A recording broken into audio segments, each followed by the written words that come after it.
नमस्कार, आदाब। Crime petrol dial 100 के ब्लैक हेडलाइंस अध्याय में आप सबका स्वागत है। क्राइम पेट्रोल के इस अध्याय में हम आपको ऐसे केसेस दिखाएंगे जो महीनों हमारी चर्चा का विषय बने रहे। जन्म देने वाला शिशु जन्म देने वाली मां से भी ज्यादा पीड़ा भोगता है। पीड़ा जब जिंदगी देती है तो दर्द भी जश्न बन जाता है, लेकिन जो पीड़ा अपराध और अपराधी को जन्म देती है वो सिर्फ विनाश करती है।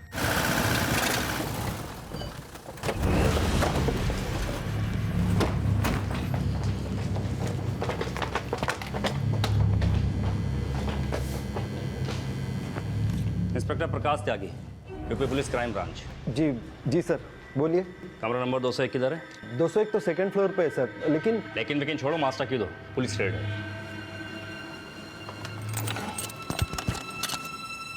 बोलो ना, पुलिस रेड है। Sorry sir. हियर। शांति बढ़ा के रख। जी सर। बैठ जाइए आप लोग, डरने की कोई बात नहीं है। रे कितना टाइम लगाएगी डॉली? 500 किलोमीटर और आगे जाना है। बर्थडे है तुम्हारा, ढंग से तैयार भी नहीं होने दोगे क्या? सुबह से जाने की जल्दी मचा रखी है। अरे मन ने अपना बर्थडे होटल में ना बनाना, और तू यहाँ जल्दी निकल रही कौन है? क्या सरप्राइज गिफ्ट देने वाली है?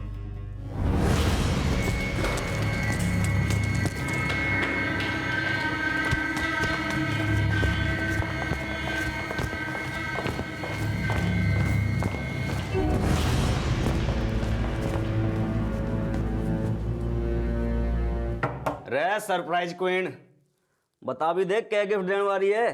अगर गिफ्ट मैंने तुम्हें अभी बता दिया तो सरप्राइज कैसा? सब्र रखो।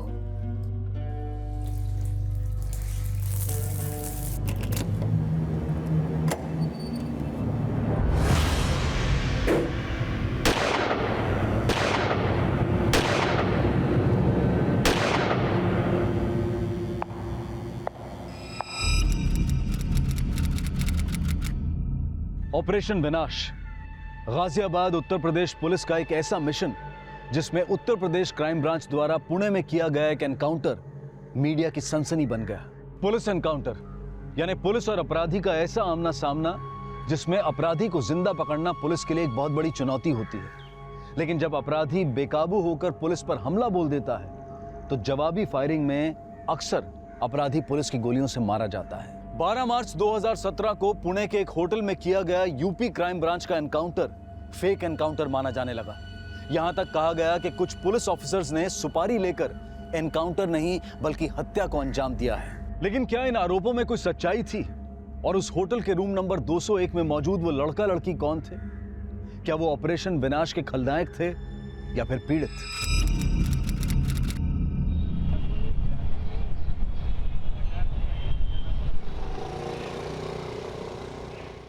प्रणाम मां साहब। अरे ठीक है, यो बता कि तेरे सारे डाउट क्लियर हो गए अब? जी मार साहब।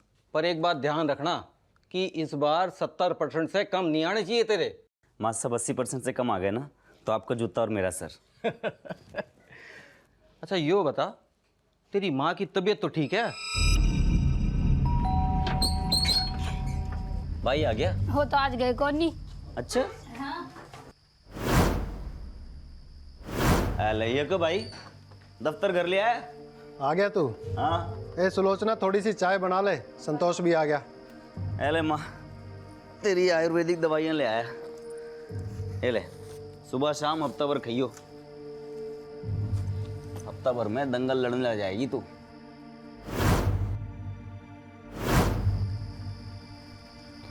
जीते जी जवान बिट्टू को ना बचा पाए,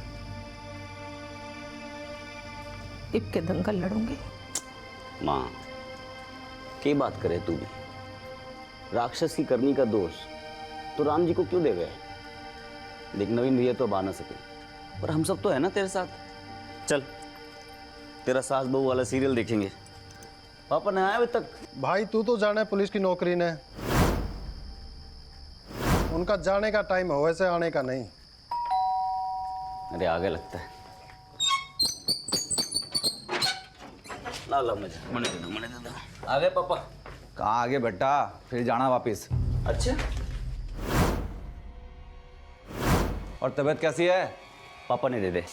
तबीयत तो ठीक है।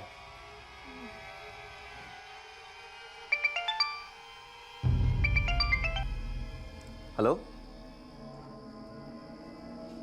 इब, अरे नहीं रे, बहुत लेट हो गया। रख के बात होगी बेटा। अच्छा मैं कॉल करूँ। पापा वो नोट लेने जाना है एक दोस्त से, कल वो बाहर चला जाएगा। तो कोई बात नहीं, चढ़ा जा, पर टाइम से आ जाइए।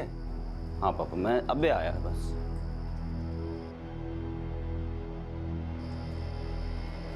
भाई बेराना क्या हो रहा है आजकल? कोई लड़की दिखाई ना दे रही यार। ट्यूशन क्लास में बेचारे के सारे लोंडे भरे पड़े हैं। भाई वो न्यूज वाली सच बोल रहे।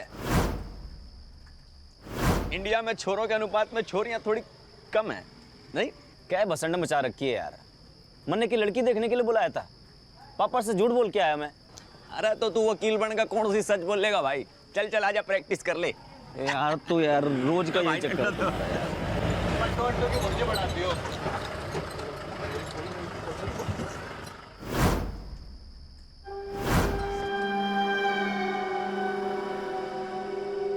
ए छोरे, ये कागज ले और साइन करा के लेके अपने पुलिस बाप से बोल दियो कि ताऊ ने भेजा है। नाम ले लियो, हमारा लोकेंदर, जानता है ना? ले पढ़।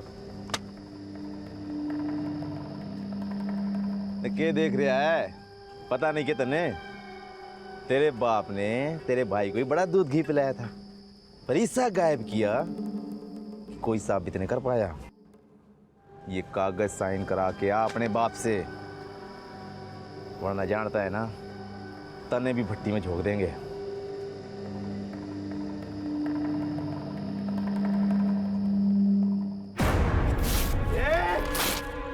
मार मार मार, भुंड बना दे कमीड को। तेरी तो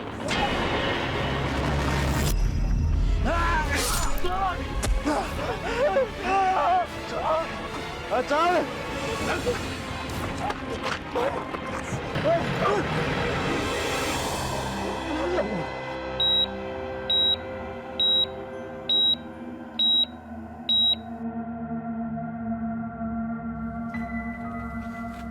डॉक्टर साहब मेरा बेटा कैसा है? मेरा बच्चा कैसा है? देखिए, बॉडी में 37 जगह चाकू गोदा गया है। आई होप वो अच्छा हो जाए। क्या मुझसे बात कर सकते हैं? सॉरी सर, वो अभी इस कंडीशन में नहीं है। Excuse me. मैंने कही थी ना यो शहर छोड़ दो, पर तुमने हमारी एक ना सुनी। नवीन को मार डाला।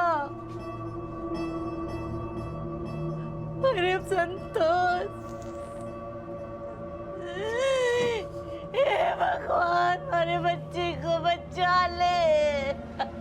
सर जी, ये लोकेंद्र ने हमारी हाईवे वाली जमीन के चक्कर में नवीन को जिंदा जला दिया था, और अब संतोष को।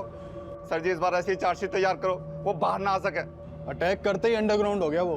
तुम टेंशन मत लो, उसको तो हम उठा लेंगे। तुम संतोष का ख्याल रखो। आखिरकार संतोष को होश आया और उसने भी लोकेंद्र सिंह के खिलाफ बयान दिया, लेकिन वो अब तक फरार था और 2 महीने की देखरेख के बाद संतोष ने रिकवर कर लिया। लेकिन संतोष का परिवार अब भी दहशत में था। दरवाजा क्यों खोल रखा? बंद कर क्या? क्यों पर्दे भी खोल के रखे से इसने?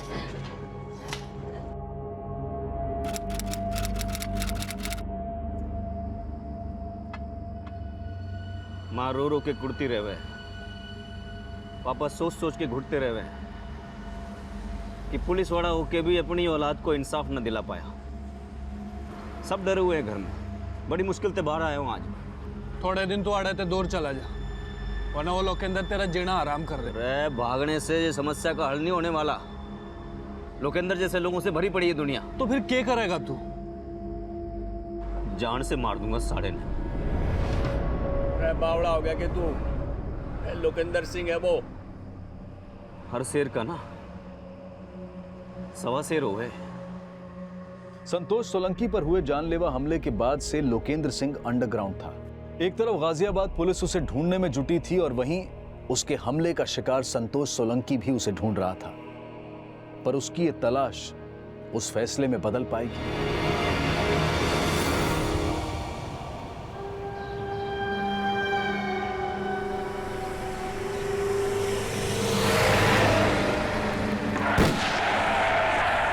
बोला था ना कल मैं चलाऊंगा, और वो गाड़ी चढ़ा देता।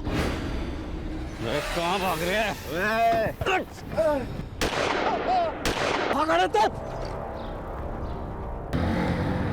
लॉयर बनने का सपना देखने वाले संतोष ने लॉ एंड ऑर्डर को ताक पर रखकर लोकेंद्र सिंह को वो अंजाम दिया जो उसकी नजर में प्रतिशोध था, लेकिन कानून की नजर में वो अपराध है। माना कि लोकेंद्र सिंह ने संतोष के बड़े भाई की हत्या, संतोष पर जानलेवा हमला और न जाने कितने ही अपराध किए, लेकिन कीचड़ में फेंका गया पत्थर हमें ही गंदा करता है, और ये गंदगी संतोष का मरते दम तक पीछा नहीं छोड़ने वाली थी। लोकेंद्र सिंह की हत्या के विटनेसेस में से जो लोग संतोष की पीड़ा से वाकिफ थे, उन्होंने पुलिस के सामने जबान तक नहीं खोली और बाकी उसके डर से खामोश रह गए। लेकिन इसी तरह की खामोशी ने लोकेंद्र सिंह को न जाने कितने ही पीड़ितों का अपराधी बना दिया था। अगर तब आवाज उठती तो शायद आज संतोष से वो अपराध ना होता, और ना ही अब ये चुप्पी संतोष को विनाश की राह पर ले जाने से रोक पाई। राम राम ताऊ। राम राम ताऊ। राम राम ताऊ। राम राम राम राम। क्यों रे छोरे, गाड़े आ झंडे? हाँ ताऊ, उस शेर का पाव शेर भी ना बचाइब, हर शेर का ना सवा शेर हो गए। वो लोकेंद्र पाव शेर था मेरे लिए, पर जब तो उसका ठिकाना पूछना आया ना, छोरे दिल से आ गया तेरे पे। अब बता आगे की क्या सोची है? ताऊ आगे एक काम कर, मेरे साथ हो ले, कोई तेरी पूंछ भी नहीं पाड़ पाएगा।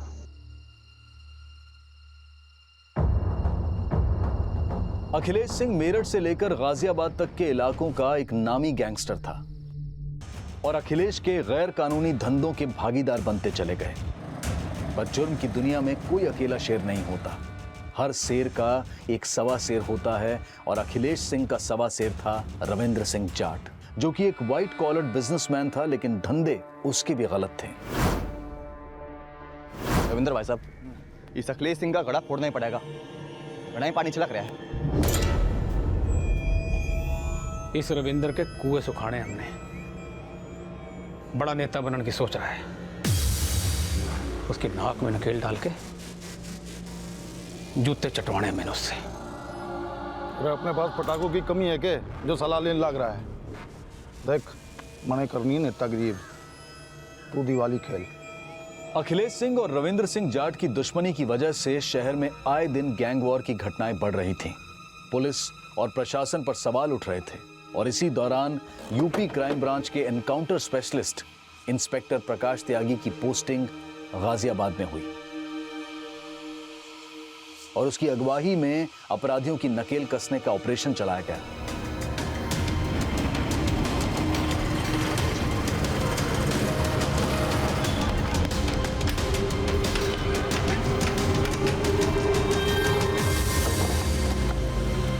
साल 2007 में संतोष को उसके दोस्तों के साथ 3 साल की कैद की सजा सुनाई गई, जिसकी वजह से संतोष के पिता राम अवतार की हार्ट अटैक से मृत्यु हो गई, और जेल से छूटने के बाद संतोष सिंह सोलंकी ने एक नया इतिहास लिखने की सोची।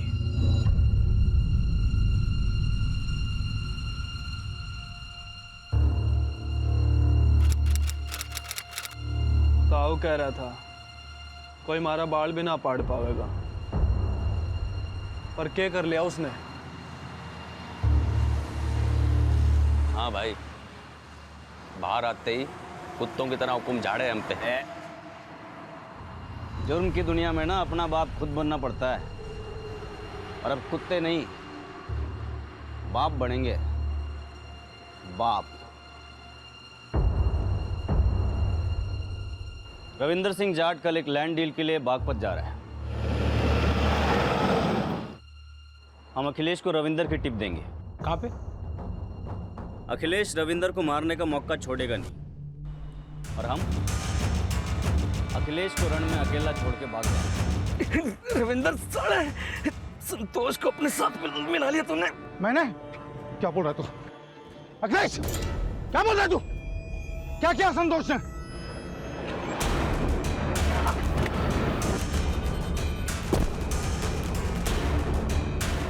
अब शेर भी ढेर और सवा शेर भी। अब इस शहर का एक ही बाप है।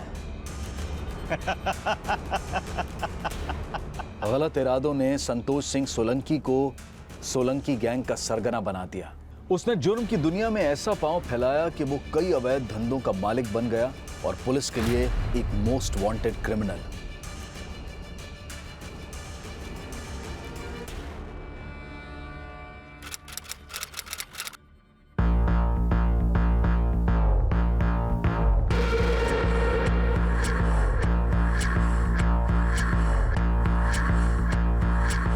अरे ओ डीजे ले ताऊ वाला गाना है, इसमें वो चला दे। व्हाट?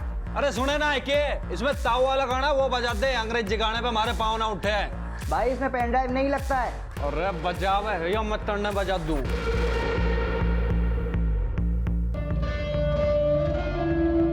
ओए चल हट। ओए भाई साहब चल।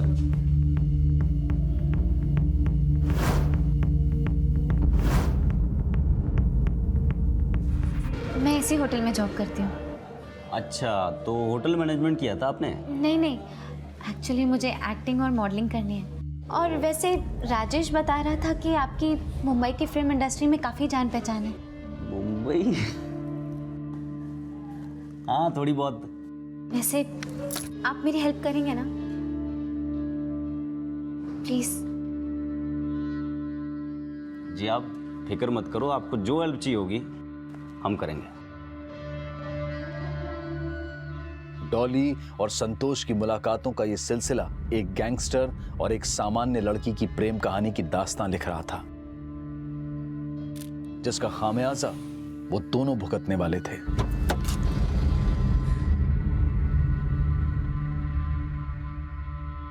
डॉली, आज के बाद तो उस गुंडे के साथ कभी दिखाई नहीं देगी। देखिए पापा, आपको कोई गलतफहमी हुई है और मैं उससे मिलना छोड़ नहीं सकती क्योंकि वो मेरी मदद कर रहा है। लेकिन बेटा मेरी बात। सही तो कह रही है वो। मेरी बेटी अपनी जिंदगी अपने तरीके से जिएगी, समझे तुम? पर तुझे पता भी है किस गुंडे के साथ घूमने लगी आजकल ये? अरे उसकी मुंबई में बहुत जान पहचान है, मदद कर रहा है इसकी, तो उसमें आपको क्या तकलीफ हो रही है?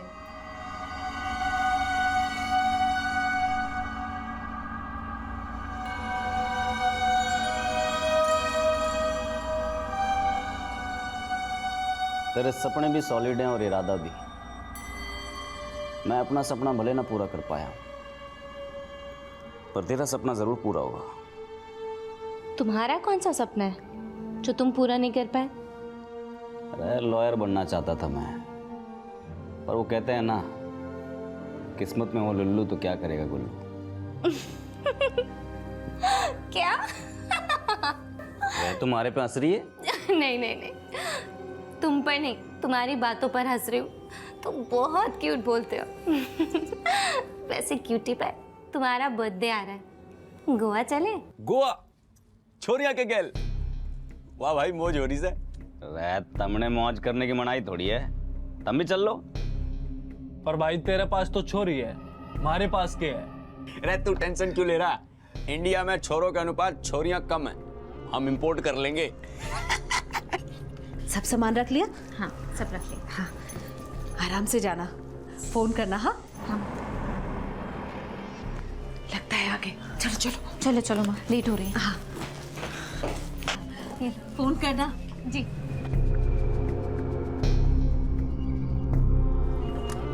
ये फॉरेनर्स कौन है? दोस्त हमारी, चाइल्डहुड फ्रेंड। चलो बैठो बैठो बैठो।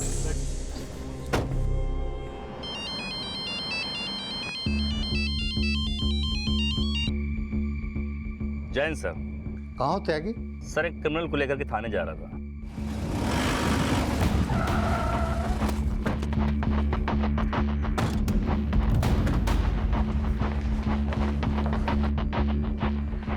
जैन सर।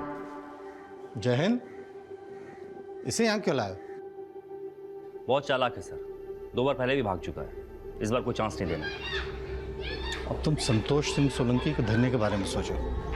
इंफॉर्मेशन मिली है उसकी। क्या इन्फॉर्मेशन है सर? जाओ बताता।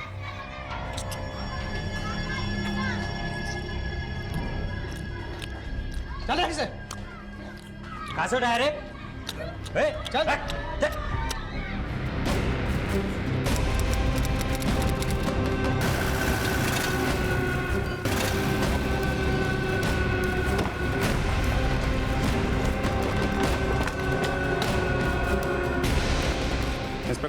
त्यागी, यूपी पुलिस क्राइम ब्रांच।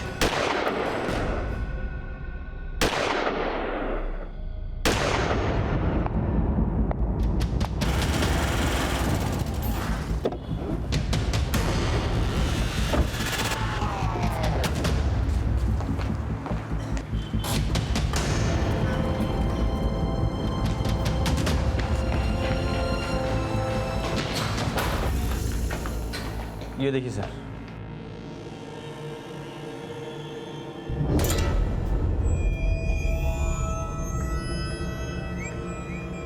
लूट, किडनैपिंग और मर्डर के 40 सादा केसेस है इस पे। हम तो इसे अरेस्ट करने आए थे, लेकिन ये उल्टा हम पर गोली चलाने लगा, इसलिए इनकाउंटर करना पड़ा। अगर आपके पास इसके यहाँ छिपे होने की टिप थी तो आपने हमें इन्फॉर्म क्यों नहीं किया? सर, आपको साथ लेने का वक्त नहीं था। जब तक आपको पूरा मामला समझाते ये गोली हो लेता।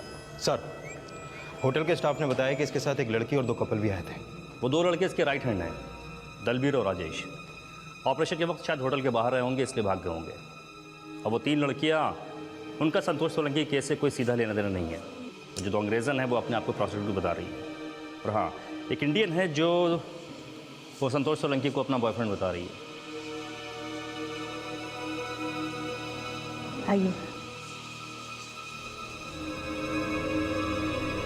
मैं नहीं जानती थी कि वो गैंगस्टर था। मैं तो उससे He cheated with my feelings। तो जब ये एनकाउंटर हुआ तुम कहाँ थी? मैं वॉशरूम में थी। बहुत जोर से शोर हुआ तो उसी आवाज से मैं बाहर आई। हमारे प्रदेश का गंध आपके प्रदेश में घुस आया था। अब आप साफ करें या हम? गंध तो साफ करनी थी। अब इजाजत दीजिए।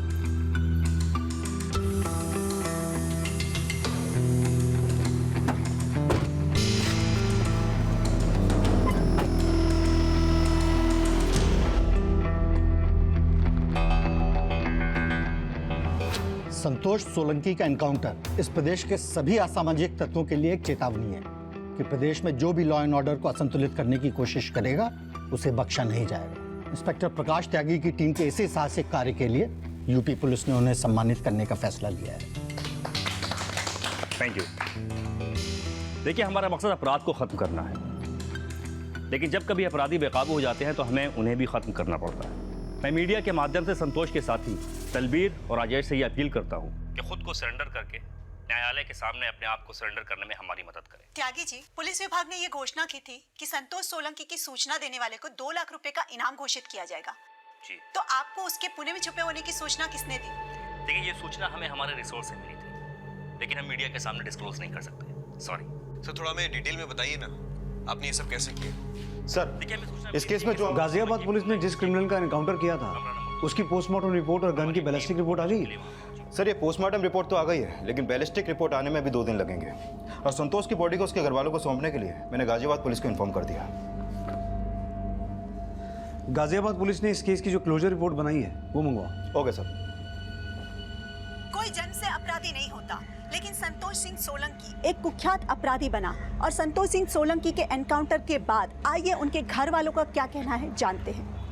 आप संतोष सिंह सोलंकी की मां हैं। हम जानते हैं आपको आपके बेटे का मरने का दुख है, लेकिन उसने जो अपराध किए हैं वो भटक गया था। उसने गुनाह किया था तो उसने पकड़ के अंदर डाल देते, पर उसने मारा क्यों? हमने सुना आपने संतोष की डेड बॉडी लेने से मना कर दिया, इसकी वजह क्या है? हमें ऐसा लगता है जी, पुलिस ने फेक एनकाउंटर किया है। उन्होंने हत्या की है संतोष की। क्या आप सांत्वना बटोरने के लिए गाजियाबाद पुलिस पर आरोप लगा रहे हैं? हमने पूना कोर्ट में अपनी पिटीशन दायर करवा दी है, और जब तक उसके एनकाउंटर की सही से तहकीकात नहीं हो पाएगी हम संतोष की डेड बॉडी नहीं लेंगे।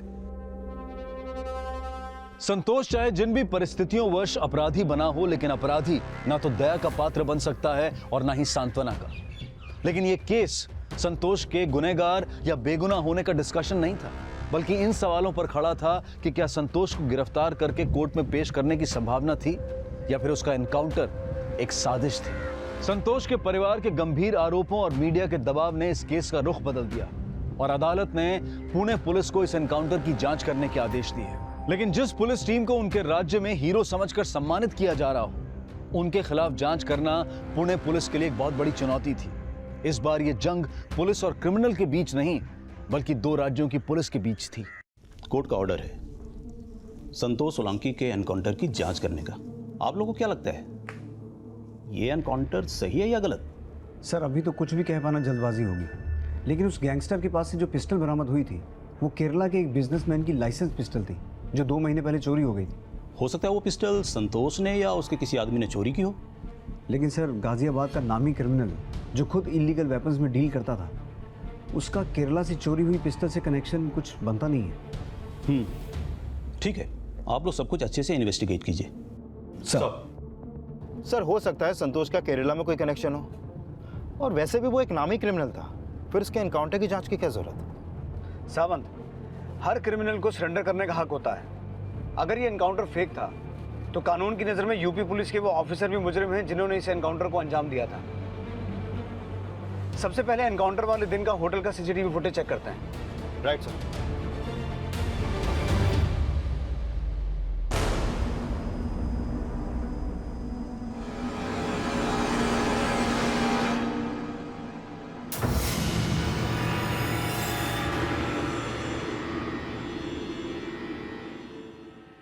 सर ये दोनों स्टेयर्स की तरफ आ गए, लेकिन वहां पर कोई भी सीसीटीवी नहीं है। जब ये कमरे से निकला इसके हाथ खाली हैं, तो वो केरला वाली पिस्टल जो क्राइम सीन से बरामद हुई थी वो कहाँ गई? सर हो सकता है संतोष ने वो पिस्टल बाथरूम के अंदर रखी हो। चलो मान भी लूँ कि उसने बाथरूम में पिस्टल छुपा के रखी थी, लेकिन अगर उसकी इंटेंशन पुलिस पे गोली चलाने की थी तो भागते हुए कहीं भी उसने पिस्टल निकालने की कोशिश नहीं की। देखो काय तेरी झोल आए है। सर अभी अगला स्टेप क्या लेना है? वो लड़की डॉली जो संतोष को अपना बॉयफ्रेंड बता रही थी, वो गाजियाबाद से पुणे उसके साथ आई थी। दोनों एक ही कमरे में ठहरे हुए थे। उससे पूछ के देखते हैं कि संतोष के पास उस दिन पिस्टल थी या नहीं। आजकल कहाँ ठहरी हुई है वो?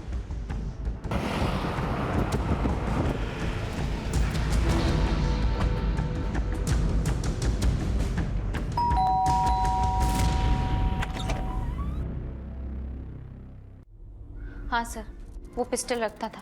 अच्छा, तो उस दिन उसके पास गन थी? कह नहीं सकती सर, उसने तब तो पिस्टल फेंकी नहीं थी, लेकिन हो सकता है बाद में उसने फेंक दी हो। तो जब पुलिस एनकाउंटर करने के लिए तुम दोनों के कमरे में आई, तुम कहाँ थे? सर मैंने आपसे पहले भी कहा कि मैं बाथरूम में नहा रही थी। लेकिन इतना तो पता चला होगा कि बाहर पुलिस आई है।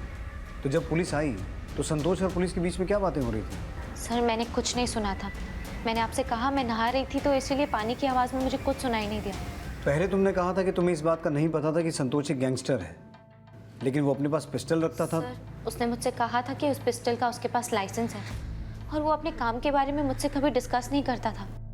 इनफैक्ट मुझे अभी पता चल रहा है कि उसका नाम संतोष था। हाय, मेरा नाम डॉली है। Hello Rajan, nice to meet you. मैं तो यही मान रही थी कि उसका नाम राजन था, और मैं नहीं जानती थी कि वो मुझे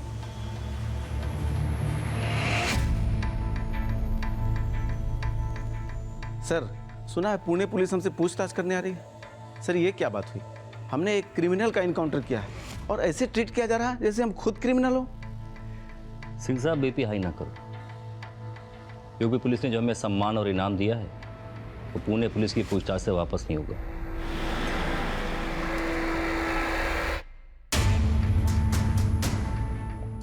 पुलिस ऑफिसर होने के नाते कोर्ट का सम्मान करना भी आपका और हमारा फर्ज है। हमें कोर्ट ने आदेश दिया है संतोष सोलंकी केस को इन्वेस्टिगेट करने का। आई होप आप लोग कोऑपरेट करेंगे। दीक्षित साहब, हम भी अपनी वर्दी के लाल हैं। अगर कोर्ट ने आपको परमिशन दी है अपनी लाल करने की, तो पूछिए क्या पूछना। ऐसा क्या हुआ था कि संतोष सोलंकी को अरेस्ट करने के बजाय आपको गोली चलानी पड़ी? गोली पहले उसने चलाई। त्यागी जी, उसके पास पिस्टल थी ही नहीं।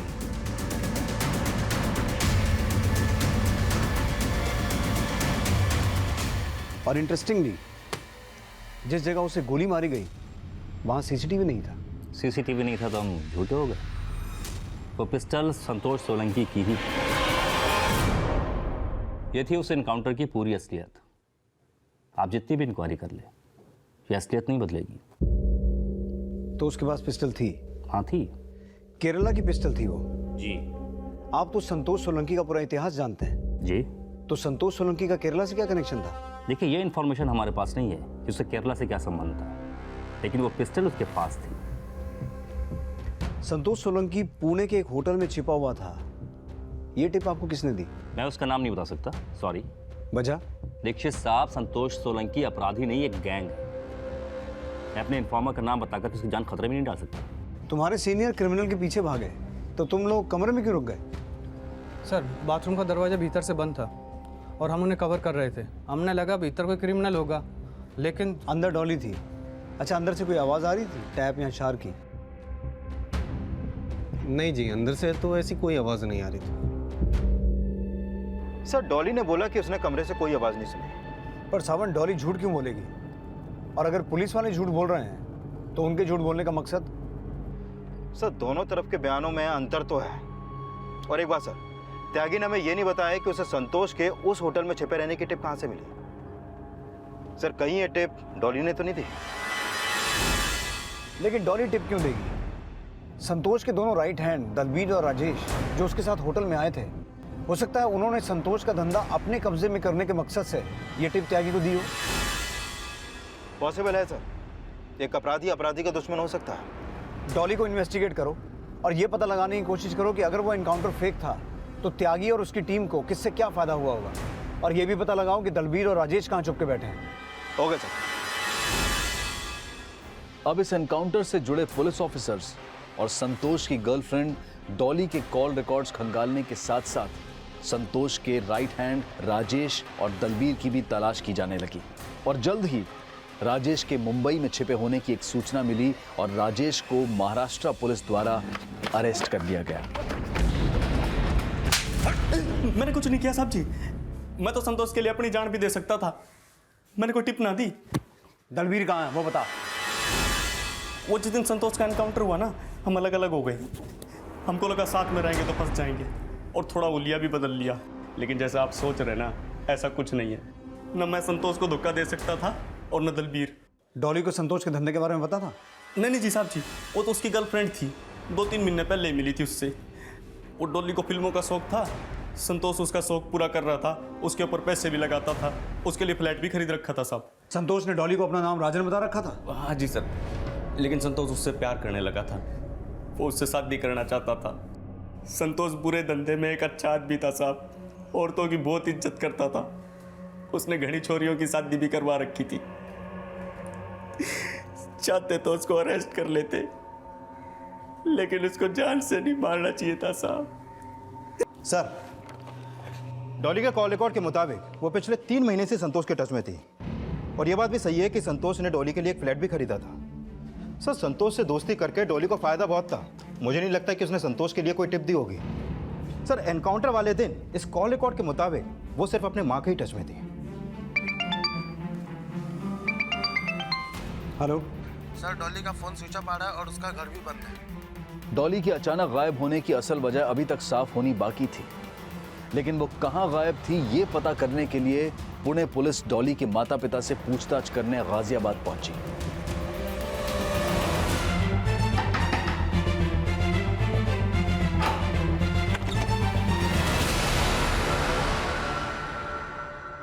नहीं सर, हमें नहीं पता कि डॉली कहाँ है।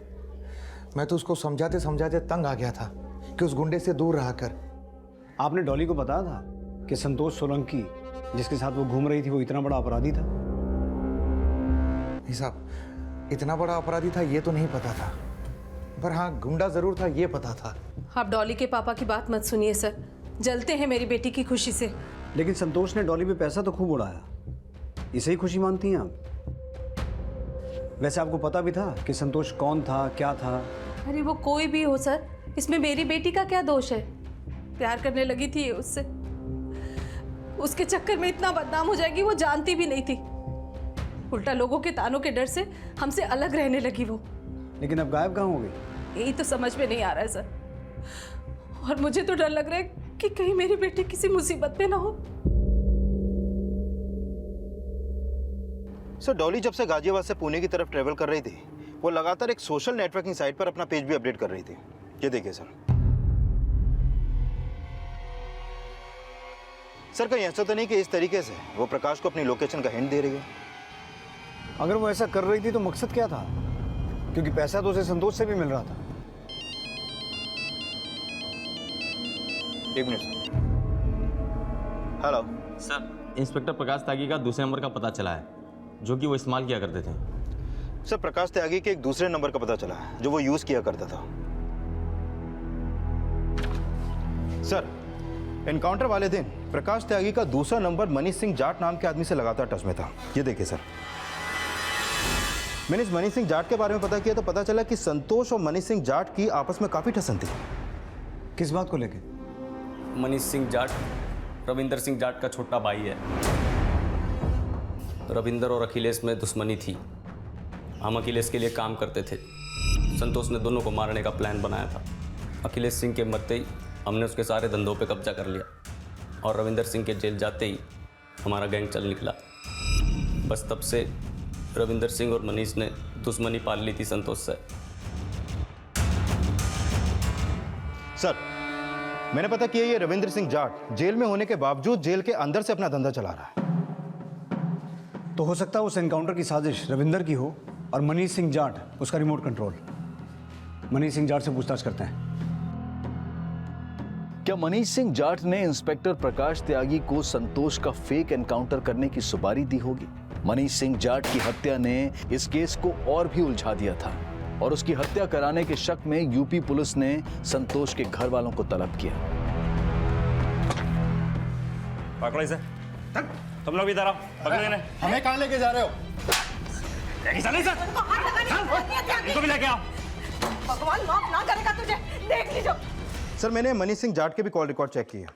एनकाउंटर वाले दिन वो लगातार डॉली की मां मोनिका सक्सेना के टच में था। डॉली की मां के टच में था? Yes sir.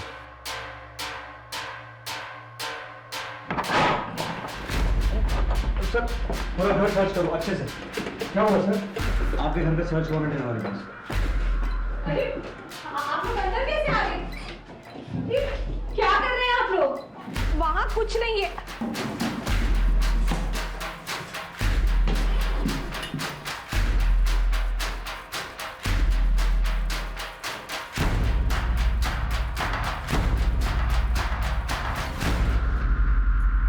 संतोष के एनकाउंटर वाले दिन तुम पूरा दिन मनीष सिंह जाट से फोन के टच में थी।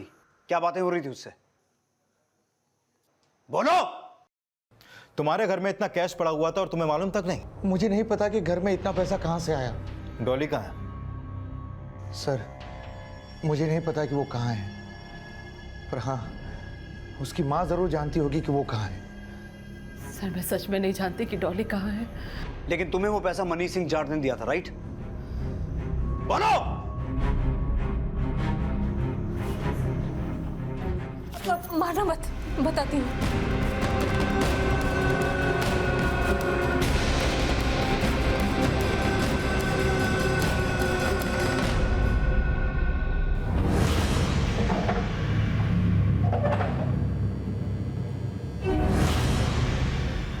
अब चुप रहने का कोई फायदा नहीं है त्यागी।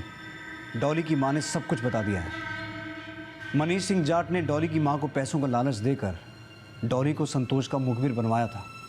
मैं ज़्यादा कुछ नहीं जानती, पर रविंद्र ने और मनीष ने एसीपी रवीश यादव को 5 करोड़ रुपए देकर इस प्लान में शामिल किया था और मनीष जाट के कहने पर ही एसीपी ने प्रकाश त्यागी से यह एनकाउंटर करवाया था। एनकाउंटर वाले दिन डॉली अपनी माँ को संतोष की लोकेशन की अपडेट्स भेज रही थी और डॉली की माँ मनीष सिंह जाट को, और मनीष सिंह जाट तुम्हें। एनकाउंटर वाले दिन जब डॉली ने अपने बाथरूम में होने की कंफर्मेशन भेजी, उसके बाद तुम लोगों ने उस होटल पर रेड किया। त्यागी तुम चाहते तो संतोष को अरेस्ट कर सकते थे, लेकिन तुमने जानबूझकर संतोष को वहां से भागने का मौका दिया।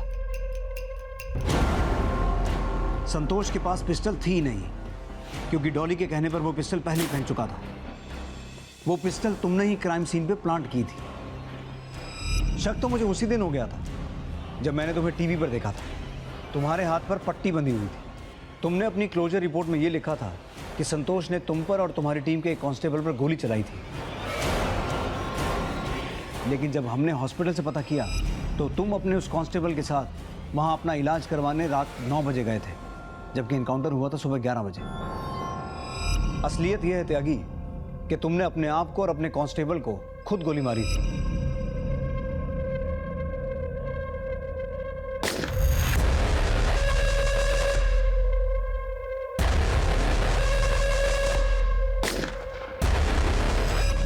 प्रकाश त्यागी, यही है ना उस फेक एनकाउंटर की असलियत। अब सिर्फ इतना बताओ कि वो फेक एनकाउंटर करने का ऑर्डर तुम्हें किसने दिया था? ये कोई फेक एनकाउंटर नहीं था। एक पुलिस वाले का फर्ज निभाया मैंने। संतोष सोलंकी हमारे प्रदेश का गंध था, उसको मारकर मैंने कुछ गलत नहीं किया। अच्छाई का चोला पहन के बुराई करने से गलत काम को सही नहीं ठहरा सकते। संतोष सोलंकी को सजा देना कोर्ट का काम था, तुम्हारा नहीं। और तुमने अपना फर्ज नहीं निभाया, तुमने अपराध किया है। पुणे पुलिस की थ्योरी फिलहाल इंस्पेक्टर प्रकाश त्यागी और उसकी टीम के कबूलनामे का बयान नहीं बन पाई थी, और डॉली के पिता की एक इंफॉर्मेशन पर डॉली को भी गिरफ्तार कर लिया गया। डॉली ने पुलिस हिरासत में अपने आप को बेगुनाह बताकर इस केस में अपनी मां को ही दोषी ठहराया। पुणे पुलिस की थ्योरी और डॉली सक्सेना की मां मोनिका सक्सेना के बयान के मुताबिक रविंद्र सिंह जाट इस पूरे केस का मास्टरमाइंड है, और उसका भाई मनीष सिंह जाट उसका रिमोट कंट्रोल था, जिसकी अब हत्या हो चुकी है। लेकिन उसकी हत्या किसने की है, इसका अभी तक पता नहीं चल पाया है, और ना ही उत्तर प्रदेश पुलिस के एसीपी रवीश यादव की इन्वॉल्वमेंट के पुख्ता सबूत मिल पाए हैं। लेकिन संतोष की गर्लफ्रेंड डॉली सक्सेना, उसकी मां Monica Saxena, suspended sub inspector Prakash Tyagi और एनकाउंटर में उसके सहयोगियों के खिलाफ पुणे पुलिस ने चार्जशीट फाइल कर दी है। लेकिन कोर्ट में यह केस अब तक किसी भी फैसले तक नहीं पहुंच पाया है। संतोष का एनकाउंटर एक साजिश थी या फिर पुलिस का फर्ज, यह सवाल अब भी अपना जवाब तलाश रहा है। लेकिन संतोष की मौत एक खौफनाक अपराधी का अंत तो बन गया, लेकिन अपराध का अंत नहीं बन पाया। अब मैं अनूप सोनी आपसे विदा लेता हूं, फिर मुलाकात होगी अगले एपिसोड में एक और चौंका देने वाले केस के साथ। तब तक अपना और अपने परिवार का ख्याल रखें और देखते रहें क्राइम पेट्रोल डायल 100। सबक एक को, सीख हम सबको। जय हिंद।